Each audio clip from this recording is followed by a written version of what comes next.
Maulan na naman na panahon mga ka-farmers. So update dito sa aking talong.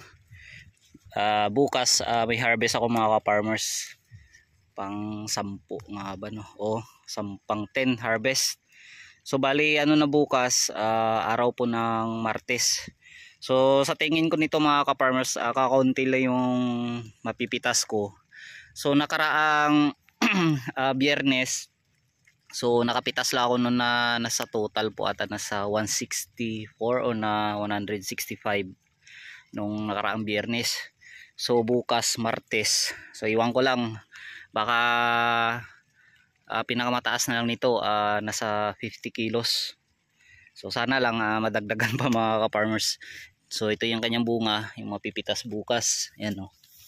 May mga makukuha pa naman, mga tagi isang piraso kada puno, meron namang dalawa. So hindi lahat na may bunga. So ano rin naman mga ka-farmers, parang ano naman ulit siya oh. Ayan, tuloy-tuloy yung kanyang bungang maliliit. Ito, tapos may kasunod. Meron na naman siya. Ayan, may sa baba. So tapos inatake ulit tayo ng fruit borer. Dahil hindi tayo makapag-spray ng straight or ano, hindi tayo makapag-spray tuwing hapon dahil sa ganitong panahon na umuulan lagi. So kailangan naman kasi mga farmers na pag nag-spray ng umaga, makapag-spray ulit tayo ng pagkahapon no, ng ibang insecticide.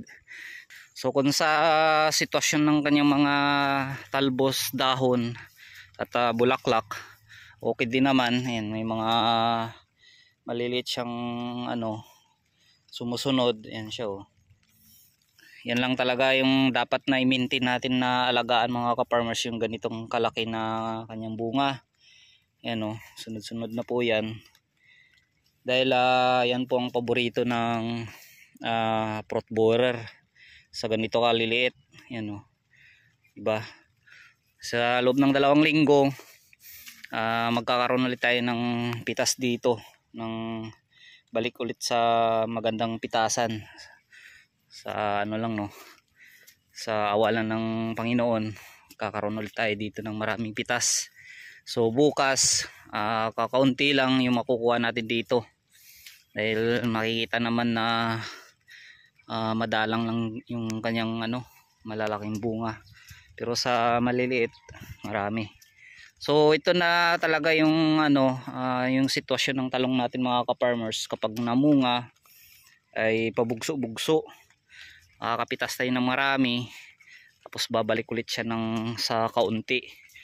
So lang, parang nagpapahinga din siya. Yun lang yung pinaka-advice ko lang. Tuloy lang natin yung alaga, spray ng foliar insecticide, at same din po sa abono. Yun, may lantang talbos dun, so ikutin natin. Di tayo pwede mag shortcut dahil may mga tali yan nakaipit. So sa abono dito mga ka-farmers no, sa edad niya pong mahigit na 2 buwan, so bali nakabili na kasi dumating kasi yung order ko na Omega. So kanina, dapat kahapon yung schedule nito, pero hindi ako nakapag-abono kahapon no. So kanina na, so nagmix na ako ng Omega sa triple 14. So straight kasi halos siguro mga 1 buwan na nawalan ako ng Omega na hindi ako nakabili. Dahil kinakapos tayo minsan sa budget. Dahil yung Omega ay medyo may pagkamahalan. So dati yung abono ko nito ay triple 14. So nagmi-mix ako ng kaunting 1620. Pero bago ako na purong triple 14, so naka-apply na ako dito mga ka-farmers ng Omega no. Tapos naputol, tapos ngayon bumalik ulit. So gaganda ulit ito dahil meron tayong Omega. Ayan o, yan mga ka-farmers yung ganyang bunga. Oh. Sunod, ayan o, magkasunod po yan. 1, 2, 3, same din po yan. Yung nabuo talaga yung 3, pero hindi yan lalakin masyado mga farmers, katamtaman lang. Yung kanyang bunga bukas mapipitas. Ayan, malalaki na siya. Ayan. So sa insekto. So mayroon tayong mga insekto dito mga ka-farmers, no. Ano, maganda yung pagkalubo ng kanyang bunga. Hindi ito mawawalan ng insekto mga ka-farmers. Meron mga thrips, white flies, o kung ano pa. So wag lang natin hintayin na maging severe yung mga insekto bago mag-apply ng insecticide. Dahil doon na po tayo mahihirapan sa pagpuksan nito kapag masyado na po silang marami. Pero kung pakunti-kunti pa lang, mabilis natin yan mapuksa.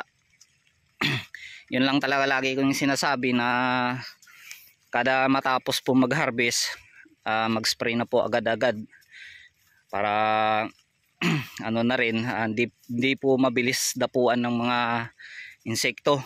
Dahil alam naman natin itong talong mga ka-farmers, no, mabilis lang po itong dapuan ng mga insekto, sari-sari pa. So yung dito, pansin nyo malinis siya.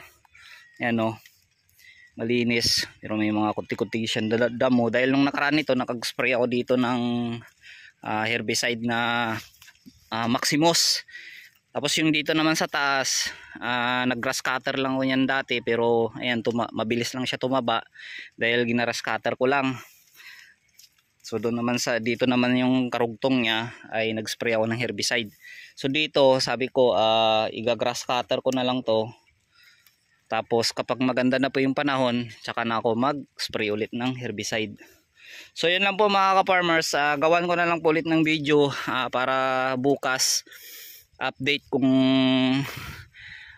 gaano ba karami yung mapipitas ko sa pang 10 harvest.